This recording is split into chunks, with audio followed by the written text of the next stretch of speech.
Before we begin, just take a moment to your safe here. There's nothing you need to do, nowhere you need to go, just let your body relax, let your thoughts slow down, and if you enjoy these quiet stories, you can gently support the channel with a like. It helps more than you think now, just let go and allow the story to carry you whenever you're ready, just listen. The capital of loneliness, the psychology of being alone in space, the mental changes astronauts experience in the deep silence. Part 1 of the silence begins long before the mission. There is a special kind of loneliness on Earth. The loneliness of an empty room. The loneliness of winter. The loneliness of being surrounded by people who do not understand what is happening inside your head. But the loneliness of space is different. Because space does not merely separate you from other people. It separates you from almost everything the human nervous system was built to trust. No wind in the trees. No weather on the skin. No city noise. No distant traffic. No smell of rain. No ordinary horizon. No accidental crowd. No chance of opening a door and stepping into a world that was not designed, filtered, pressurized, and controlled. And this is why NASA treats isolation and confinement as one of the major hazards of human spaceflight, alongside radiation, distance from Earth, altered gravity, and hostile closed environments.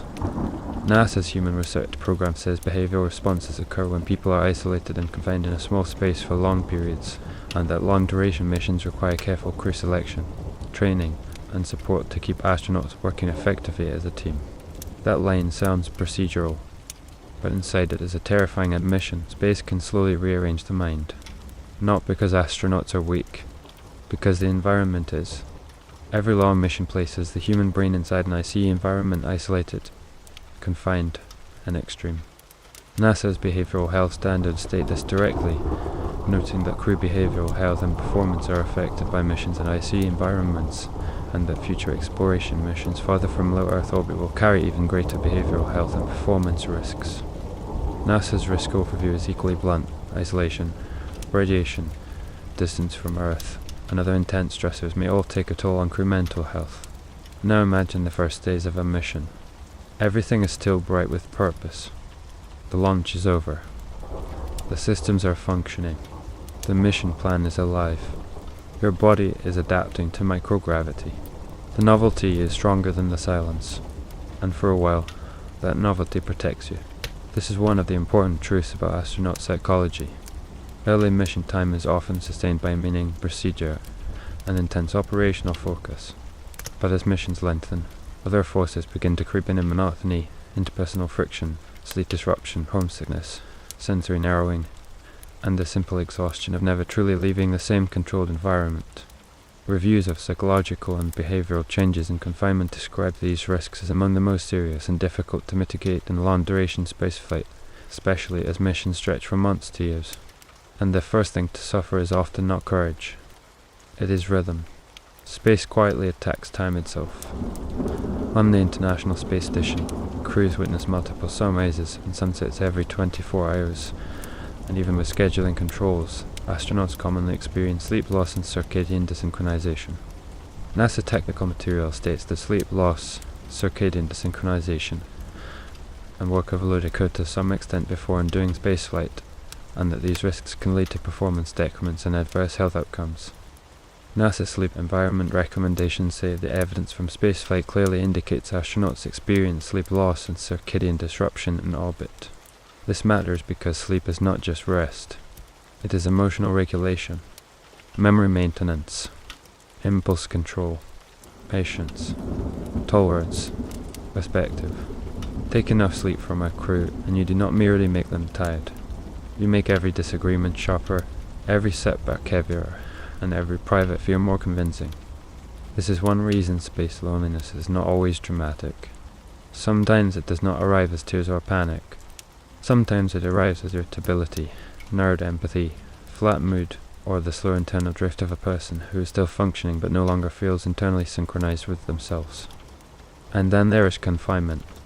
Human beings are adaptable, but adaptation is not free. NASA and ESA both use analog missions, high-fidelity simulations such as HERO, and Mars 500 to study what happens when small crews live in sealed, isolated environments for long periods. ESA Mars 500 overview describes the 520-day simulation as a study of how isolation affects stress, hormone regulation, immunity, sleep quality, mood, and performance. In the published behavioral analysis of Mars 500, researchers found significant psychological and behavioral changes across the confinement period, including divergent rest activity patterns among crew members. That is an extraordinary detail. Even when a crew shares the same walls, the same schedule, and the same mission, they may slowly stop inhabiting the same psychological time. One person wakes earlier, another drifts later, one retreats inward, another becomes more irritable, one clings to routine, another begins to lose shape around the edges of routine. What the outside world calls a crew may, under prolonged isolation, become several emotional climates living in one vessel. That phenomenon appears again and again in extreme environments. NASA's review of astronaut journals from long-duration expeditions found evidence of morale decline in the third quarter of missions, and not necessarily at the beginning, when energy is high, and not at the end, when return becomes visible, but in that psychologically dangerous middle-late stretch when the mission is no longer new and not yet over. The report identified sleep, equipment strain, workload, organizational friction, and relations with crewmates among the recurrent pressures shaping that experience. And yet even here the story becomes more complicated, because new research does not treat the so-called third quarter phenomenon as a universal law. A 2024 study revisiting the effect on analog astronauts reported that its data did not support a simple third quarter emotional collapse, and suggested that negative moods can appear at different mission stages depending on the mission and the individuals involved. In other words, space psychology resists niche storytelling. There is no single collapse point that explains everyone. There is only a landscape of risk. That uncertainty makes the subject more human, not less. Astronauts are not characters in a script. They are people under unnatural pressure. Some adapt through discipline, some through humor, some through ritual, some through looking out the window more often than they admit. And the window matters, because one of the strangest things about isolation in orbit is that astronauts are not always surrounded by darkness. Sometimes they are surrounded by beauty so intense it becomes psychologically destabilizing in the opposite direction. NASA's recent feature on the overview effect describes it as the experience astronauts report when looking at Earth from space and grasping all at once the thinness of the atmosphere and the fragility of the planet. Astronauts quoted by NASA describe it as overwhelming, connective, and morally clarifying. That means the psychology of being alone in space is not simply the psychology of deprivation. It is the psychology of contradiction. You may feel smaller than ever before, and more connected than ever before. You may miss home so fiercely that it becomes physical, and at the same time see Earth with a level of love impossible to feel from the ground. You may become lonelier in interpersonal sense and less lonely in the cosmic sense. That contradiction is part of what makes astronaut psychology so fascinating. Space can wound the mind through monotony, sleep disruption, distance, and social compression, but it can also expand it through all. The same window can be a cure and an injury. A view of Earth may regulate emotion for one crew member and intensify homesickness for another. NASA and ESA take this complexity seriously enough to build countermeasures around it. NASA's behavioral health guidance includes family psychological support, including private family conferences, and says that for missions beyond 6 months or beyond low Earth orbit, additional resources should support families and facilitate crew-ground communication. NASA's current analog research framework also explicitly studies family and social support countermeasures, habitability countermeasures, reintegration, and communication challenges for future missions. This is not because astronauts are fragile. It is because loneliness is operational. A lonely astronaut is not only a sad astronaut. A lonely astronaut may become a less accurate, less patient, less flexible crew member. And on a long-duration mission, psychology is not a side issue. It is part of life support. That is the first great lesson of space isolation. The mind is not cargo. You cannot strap it down and assume it will arrive unchanged. The farther humans travel from Earth, the more this becomes true. NASA separates isolation and confinement from distance from Earth because they are related but not identical hazards. Distance adds communication delays, autonomy burdens, and the emotional force of knowing that home cannot respond in real time. NASA notes that deep space analog crews already practice with communication delays of up to 5 minutes each way, while future Mars missions may face up to about 20 minutes one way, forcing crews to solve problems without immediate help from mission control. This transforms silence from a mood into a structure. On the ISS, Earth is still visually near. Voices still answer quickly. Resupply still exists. Emergency return, while difficult, is imaginable. But farther out lunar distance, Mars transit, the deep lag between trajectories, silence becomes procedural. You ask a question and wait. You report a fear and wait. You face a malfunction and begin solving it before comfort can travel across the void. And that is where part 1 ends, not with madness, not with collapse, but with a quieter truth. Space does not usually break the mind in one dramatic moment. It changes it by altering rhythm, compressing social life, stretching distance, thinning sleep, and forcing the human nervous system to live too long inside a world of metal walls and delayed reassurance. The deepest silence of space is not the absence of sound. It is the moment you realize that even while surrounded by crewmates, procedures, and glowing panels, part of your mind has already begun measuring how far away Earth has become. Part 2, when Earth becomes a memory instead of a direction. The loneliest place in space may not be the place farthest from Earth. It may be the place where Earth stops feeling immediate. That is the psychological frontier. Because astronauts on the International Space Station still live in a kind of tension with home. They can see Earth constantly. They can speak with mission control without long planetary delays. They know the blue world is below them, present, vivid, and close enough to feel like a destination rather than an abstraction. But NASA's own hazard framework makes clear that future exploration missions beyond low Earth orbit will be different. Greater distance means greater communication delay, more self-sufficiency, fewer operational rescues, and a deeper dependence on the crew's own ability to regulate themselves under stress. That is where loneliness becomes more dangerous. Not when you are technically alone. When you begin to feel informationally alone, emotionally alone, decisionally alone. In deep space, the most frightening sentence may not be "no one is with me." It may be, "no one can answer me in time." NASA has been preparing for this reality through analog missions and hazard research. Its distance from Earth work explicitly studies communication delays, self-sufficiency, and procedures for crews who must function without immediate ground intervention. NASA's Human Spaceflight Hazard Overview says a mission to Mars may involve communication delays of up to about 20 minutes one way, making it impossible to rely on rapid back-and-forth support for crises, equipment failures, or medical emergencies. And psychologically, this matters more than most people realize. Mission control is not just technical support. It is emotional architecture. It is reassurance, witness, structure, a reminder that someone outside the vessel is carrying part of the burden with you.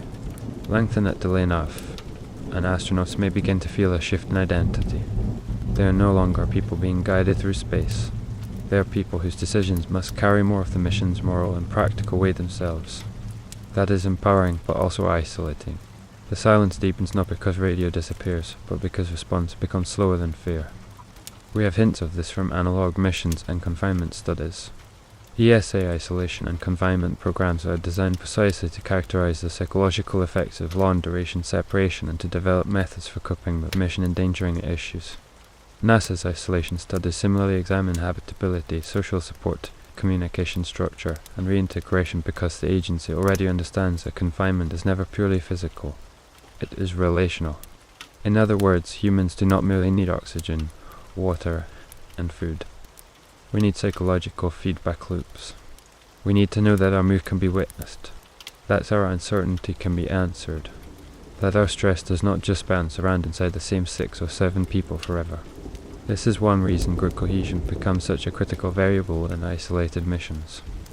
NASA's behavioral health standards state that future crews must be carefully selected and supported to reduce the risk of behavioral and psychiatric conditions before, during, and after missions. The broader literature on confinement adds why.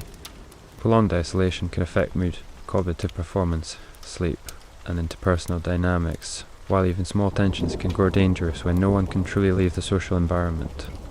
And so, the mind starts adapting in strange ways. Some astronauts narrow their world to routine. Tasks become sacred. Mealtimes matter more. Exercise becomes more than fitness, it becomes continuity. Photographs from home become life support of another kind. Others lean on perspective. They look out the cupola, when there is a cupola and let Earth reorganize them. NASA's 2025 account of the overview effect shows astronauts describing the atmosphere as a thin line containing everyone they know, and the view as a source of awe, fragility, and shared identity. Research reviews on the overview effect describe it as the self-transcendent cognitive shift associated with awe, beauty, and increased connection to humanity and Earth. This is the second great contradiction of space psychology. Deep isolation can produce not only breakdown, but enlargement. Sometimes the human response to vast silence is not despair. It is revelation. That does not cancel the hardship. It complicates it. An astronaut can feel emotionally stretched, sleep deprived, socially compressed, and still experience moments of almost unbearable meaning. The same mission can contain monotony and transcendence, boredom and reverence, irritation at the crewmate, and a sudden transformed love for Earth. That is why space psychology cannot be reduced to pathology. It is not just about what goes wrong. It is also about what becomes visible only under extreme conditions. For example, some older literature and astronaut journal studies suggested that morale can dip in later mission phases, but more recent analog work has shown that emotional trajectories vary and do not always fit one universal pattern. Some crews fragment, others stabilize. Some individuals withdraw, others become more pro-social. Some react badly to monotony. Others are protected by meaning, role clarity, or group trust. That variability tells us something important. Loneliness in space is not one thing. There is sensory loneliness, too little new input. Social loneliness, too few people, no private social ecosystem. Temporal loneliness, days blurring under artificial schedules. Planetary loneliness, the knowledge that home is far away and growing farther. And existential loneliness, the feeling that you are living in a place no nervous system evolved to inhabit. Different astronauts will meet different versions of that silence, and future missions may deepen them all. A Mars crew, for example, would face not just confinement and communication delay, but also the prolonged knowledge that Earth is not a daily return point. NASA's hazard framework treats distance from Earth as a distinct risk precisely because it changes autonomy, communication, and emergency reality. In practical terms, Mars crews will need greater self-reliance, broader onboard competence, and stronger internal psychological resilience because many problems will belong to them before they belong to Earth. And then there is the most intimate question of all. What happens to the self when all human context is reduced to mission context? On Earth, even lonely people move through complexity. Streets, strangers, family, seasons, weather, accidental beauty, bad coffee, traffic, changing smells, the feeling of the city, or a forest reminding you that life is larger than your current thought. In space, especially long-duration missions, context narrows. The environment is highly engineered. The social world is small. The routines are repetitive by necessity. Reviews of spaceflight mental health burdens note that this prolonged isolation, separation from loved ones, and confinement can affect emotion and cognition in profound ways, particularly as missions get longer and farther from home. So the self begins to reorganize around survival, function, and mission identity. That can be stabilizing. It can also be dangerous, because a self built too completely around mission function may become brittle when function falters. A failed experiment, a crew conflict, a long communication silence, a medical scare, or a sudden mechanical problem can strike not just the schedule but the person's sense of internal coherence. This is one reason NASA emphasizes reintegration too. Its analog research framework includes reintegration as a studied domain, acknowledging that isolation does not end when the hatch opens. People return changed. They do not simply resume Earth. They have to relearn noise, spontaneity, scale, touch, crowding, gravity, and ordinary emotional life after months or years of living inside a managed system. In that sense, the psychological cost of space loneliness is not only paid in orbit, it is also paid on return. Who are you after months of regulated silence? After your deepest friendships and deepest irritations were all contained within the same tiny circle. After Earth was first a world beneath you, then a voice delayed by minutes, then perhaps a destination more imagined than felt. Maybe that is why stories from astronauts often sound so different from science fiction. They are less interested in heroics than in adaptation, less interested in spectacle than in routine, less interested in conquering the void than in remaining emotionally usable inside it. And yet the central fear remains. Not that astronauts are weak. That space is powerful enough to change even the strongest minds quietly. That is what makes the title so accurate. The capital of loneliness is not simply a place where no one is around. It is a place where human meaning has to be manufactured carefully every day against monotony, delay, fatigue, and the knowledge of distance. NASA studies family support, habitability, communication delays, behavioral health, and confinement for exactly this reason. These are not soft extras. They are part of what keeps a crew from psychologically drifting apart or inward. So what happens to astronauts in the deep silence? They do not all go mad. They do not all become philosophers. They do not all become saints of resilience. They change. Sleep changes first. Mood follows. Group dynamics shift. Time feels different. Small rituals become large anchors. The view of Earth becomes either medicine or ache. Communication becomes emotionally expensive. And slowly, the mind learns whether it can remain itself at a place where almost every comforting signal of human life has been replaced by systems, procedures, and vacuum beyond the hull. That is the final image the story leaves behind. An astronaut floating at a window. Not truly in silence, the station hums, fans spin, electronics whisper, but in a deeper silence nonetheless. Below, Earth glows like a memory. Behind, crewmates sleep or work in their own private versions of isolation. Ahead, on future missions, the radio delay grows longer. The ship becomes smaller in psychological terms. The self becomes louder, and in that moment, space reveals its oldest truth. It does not only test whether humans can survive away from Earth. It tests whether the mind can remain whole when home is no longer a place you can return to quickly or only a blue thought tanning far behind you.